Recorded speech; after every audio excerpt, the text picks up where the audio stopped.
Muy buenos días, docentes y compañeros. El grupo conformado por el compañero Ciro Poveda, mi persona Carlos Ortiz, tenemos el agrado de cumplir con la asignación de la unidad temática 2. Queremos darle una bienvenida a nuestro video que trata de la crucial importancia de los análisis financieros en las instituciones educativas y sobre todo un enfoque comparativo entre las maneras de financiamiento entre Panamá y Colombia. En el mundo actual, la educación es la piedra angular del progreso y desarrollo social. Sin embargo, para que las instituciones educativas puedan cumplir su misión de formar a las futuras generaciones, es fundamental contar con una base financiera sólida y bien gestionada. Iniciaremos compartiendo la presentación para esta ponencia, donde vamos a estar tratando los diferentes análisis financieros y cómo estos juegan un papel vital en el escenario educativo y cómo estos no solo nos permiten entender cuál es la salud económica de las instituciones educativas, ya sean escuelas o instituciones de educación superior como universidades, sino también que nos brindan herramientas necesarias para poder tomar decisiones sostenibles en el tiempo. También exploraremos en esta presentación cómo estas naciones vecinas, que son Panamá y Colombia, abordan ese desafío de obtención de financiamiento para poder gestionar cada una de las actividades que necesitan hacer. Y vamos a ver cuáles son esas similitudes, ya sean culturales, históricas o legales, de los enfoques educativos y también cómo se sostienen desde la parte financiera. Vamos a analizar esas diferentes fuentes de financiamiento y ver también cómo desde iniciativas del presupuesto nacional o de la inversión público-privada pueden sostenerse el manejo de estas instituciones. Vamos a ver este fascinante recorrido y hablaremos acerca de ese análisis inicialmente de los estados financieros y su importancia y luego la comparación. Así que doy ahora de pase a mi compañero Ciro Poveda, que iniciará con conceptos importantes para poder entender esta presentación.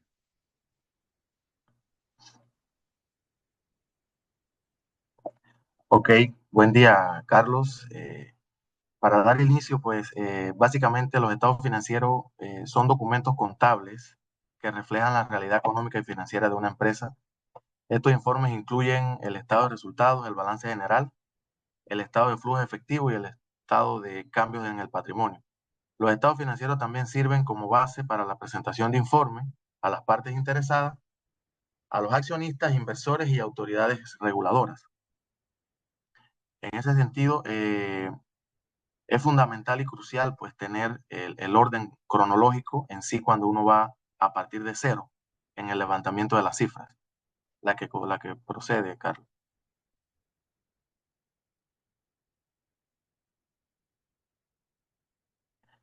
Estas cifras financieras en sí, ya cuando se consolida, lógicamente llamados estados financieros, tienen una importancia ya que radica en su capacidad para brindar una visión clara y precisa de la situación financiera de una empresa. Estos informes son herramientas esenciales para la toma de decisiones tanto internas como externas y pues a continuación se pueden detallar algunos aspectos que resaltan esa importancia. Estos permiten evaluar la rentabilidad de una empresa, es decir, la capacidad que generan de generar beneficios. Lógicamente, en una empresa debemos, primero que nada, observar si nos es rentable o no nos es rentable. Si no tenemos un margen de rentabilidad, pues básicamente no podemos seguir operando de esa manera y hay que buscar correctivos. Otra importancia es que ayudan a analizar la liquidez de la organización, es decir, pues si la capacidad para hacerle frente a las obligaciones a corto plazo y no a corto plazo, lógicamente, pues la liquidez de toda empresa es necesaria para poder evaluar los índices. También facilitan el análisis del endeudamiento de la empresa. Esto es conveniente, ya que toda empresa debe tener o debe analizar su propio análisis de capacidad de servicio a la deuda, en el caso de tomando en consideración el plazo que tenga. Nosotros no podemos, pues, querer endeudarnos o endeudar la empresa en un determinado tiempo si no tenemos la fuente de repago, el flujo de repago a lo largo de ese periodo. Estos estados financieros también brindan información clave para tomar decisiones financieras. Si nosotros tenemos un estado financiero o una situación financiera sólida, la empresa puede tomar decisión de hacer reinversiones. en otros rubros o reinversiones futuras. Y utilizar otro tipo de estrategias incluso que puedan hasta disminuir los costos operativos en su momento. Además de esto, los estados financieros también son importantes o requeridos por los inversionistas porque lógicamente logran evaluar la empresa como un todo. Se evalúan los activos, se evalúan los pasivos, se evalúan los ingresos, se evalúan los egresos y todos esos márgenes nos permiten a nosotros tomar una decisión para avanzar o hacer los correctivos en la empresa.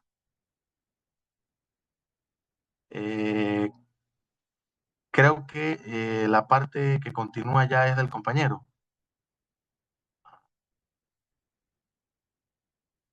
Correcto. En el caso de esos estados que nos permiten hacer el análisis de cómo está la salud de la empresa en términos financieros, tenemos que tomar en cuenta los estados de resultados que nos dan una muestra de cuáles son los ingresos y los gastos en un periodo determinado. En este caso, una institución educativa es importante poder analizar con qué tanto se cuenta y qué tanto está saliendo, y esto nos permite evaluar la rentabilidad, así como lo mencionaba Ciro previamente, mediante el cálculo de indicadores como el margen de utilidad y el retorno sobre la inversión. También es importante tener en cuenta el balance general, que es la muestra de los activos, pasivos y el patrimonio que tiene la institución educativa para cierto periodo determinado, y nos ayuda a analizar cuál es la estructura financiera y la salud financiera de la institución, y así evaluar la capacidad de pago a largo plazo y también la capacidad de endeudamiento que pueda tener la institución, como también la capacidad de inversión que la misma pueda tener. También debemos hablar acerca del estado de flujos de efectivo. El estado de flujo de efectivo nos muestra de manera más clara y precisa los ingresos y egresos de efectivos de la institución durante un periodo, y nos permite ver la liquidez de la empresa, es decir, la capacidad para poder cumplir las obligaciones, principalmente a corto plazo, y también los estados de cambios en el patrimonio, que nos muestra esos cambios en la estructura patrimonial de la institución y nos permite evaluar la variación entre el capital de los accionistas, viendo también cuáles son las utilidades retenidas, los dividendos y sobre todo el aumento de capital. Ahora tenemos el proceso de elaboración de los estados financieros, que consta de varias etapas. Inicialmente es el registro de las transacciones financieras en libros contables, preparación de los ajustes contables que sean necesarios, elaboración de estados financieros utilizando la información registrada en los libros contables, la revisión y análisis de los estados financieros, y la presentación de los estados financieros a las partes interesadas, principalmente a aquellas instituciones donde se tienen accionistas, inversionistas y sobre todo entidades regulatorias en el caso de aquellas instituciones educativas estatales.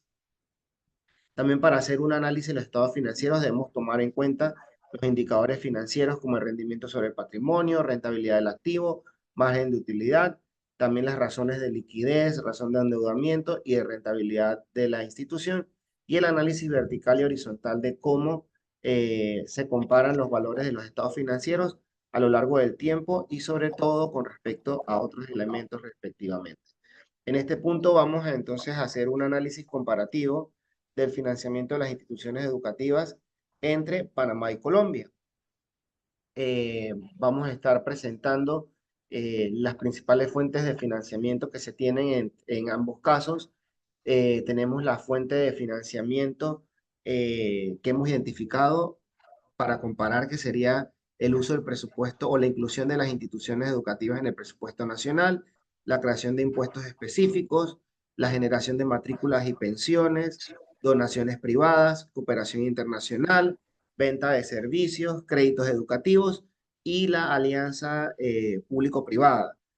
Para esta parte de la ponencia voy a iniciar hablando de los cuatro primeros fuentes de financiamiento, y luego mi compañero Ciro va a estar hablando de las otras cuatro fuentes de financiamiento. En el caso del presupuesto nacional para Panamá, sería la principal fuente de financiamiento para las instituciones públicas, y el gobierno central asigna fondos anualmente estipulados en el Fondo de Financiamiento Educativo que se genere para el periodo vigente. Y en el caso de Colombia, también representa la principal fuente de financiamiento y existe una asignación, pero en este caso por parte del Ministerio de Educación. En el caso de impuestos específicos, en Panamá se genera, se destina un porcentaje de inversión de financiamiento que resulta de los impuestos de bienes e inmuebles que va orientado a la educación. Y en el caso de Colombia, el impuesto sobre la renta para la equidad, que sería SREE, destina recursos a educación superior en el área pública. También tenemos las iniciativas de generación de matrículas y pensiones, que en este caso en Panamá es la principal fuente de financiamiento para instituciones privadas, pero las mismas están reguladas por el Ministerio de Educación y normativas. Ejemplo, las instituciones privadas no pueden variar los costos de matrícula si no se cumple con un proceso que ya está estipulado por el Ministerio de Educación y sobre todo el reporte de las mismas a instituciones gubernamentales como la Codeco. Y en Colombia también representa la principal fuente de financiamiento para las instituciones privadas. Sin embargo, allá se tiene una libertad regulada de tarifas estandarizadas. Y tenemos las donaciones privadas que son en Panamá permitidas, perdón, y son consideradas como incentivos fiscales para los donantes, al igual que en Colombia, que son permitidas y representan beneficios tributarios para las empresas y personas naturales. Ok, para dar continuidad a esta fuente de financiamiento, pues la cooperación internacional en Panamá se ve muchos proyectos específicos básicamente en el área rurales o áreas marginales, básicamente de las comarcas, donde instituciones, pues a través de otros ministerios, crean enlaces y contribuyen a desarrollar proyectos de desarrollo en diferentes áreas. En Colombia, de igual forma, pues se hace proyectos de mejoramiento especialmente en regiones vulnerables también, en las áreas más distantes. Dentro de venta de servicios, pues algunas universidades ofrecen servicios de consultorías e investigación. En Colombia, lógicamente, universidades y algunas escuelas técnicas generan ingresos por servicios de proyectos. Créditos educativos, que es un punto muy importante en Panamá, se ofrece crédito para educación a nivel ya de estudios superiores, desde licenciatura, posgrado, maestrías y doctorado. Fuera interesante incursionar también, aparte de las becas, que en su momento se pueda, facilitar una parte de crédito para niveles más medio y premedia y media. Pero ese sería otro tema, ¿no?, de análisis. En Colombia eh, se ofrece crédito para educación superior, que es ICETEX. Perdón. La otra fuente de financiamiento sería alianzas en el sector público-privado. Pues en Panamá son incipientes, algunas de educación técnica y superior. En Colombia sí existe esa alianza de forma más desarrollada, específicamente a nivel superior y formación para el trabajo directamente.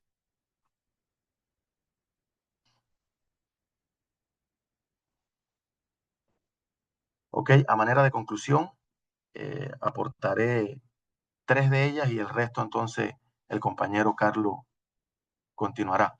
Dentro de los estados financieros, pues estos representan una fuente fundamental de información para comprender la posición económica y financiera de la empresa.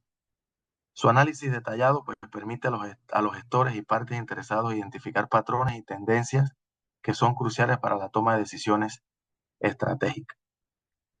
El uso riguroso de estas herramientas dentro de la planificación financiera lógicamente no facilita el control operativo, sino que también, pues, optimiza la eficiencia y eficacia en las asignaciones de recursos.